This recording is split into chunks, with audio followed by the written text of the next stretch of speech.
大家好，今日除咗飲飲食食之外，我仲去咗啟德 ASI 嘅茶記百科。雖然由細到大都會去茶餐廳食嘢，但係我對佢嘅了解其實唔多嘅。茶餐廳嘅前身呢就叫做冰室，大概喺1950年左右啦，咁啊冰室就慢慢轉型成茶餐廳。今次呢個茶記百科嘅展覽，其實就係想講解一下何謂係茶餐廳。咁啊，茶餐廳嘅空間設計同埋視覺特色，等大家重新認識一下茶餐廳嘅一啲器皿啦，跟住就等茶餐廳呢去走入自己嘅生活，咁同埋呢都展示出呢個港產片中嘅茶餐廳咁嘅。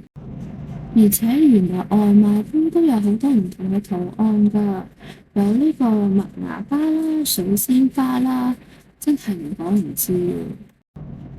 喺呢個展覽，除咗有好多唔同嘅知識之外，仲有一啲咧互動嘅遊戲可以俾大家參加㗎。喺上邊呢個場景，除咗可以俾大家睇到水吧嘅構造之外，仲可以俾大家咧扮演呢個水吧嘅員工啦，入去咧咁樣快速咧為啲客人出餐㗎。另外仲可以咧聽呢個外賣電話。最後，大家一定要記得製作埋屬於自己嘅碟頭飯先好走啊！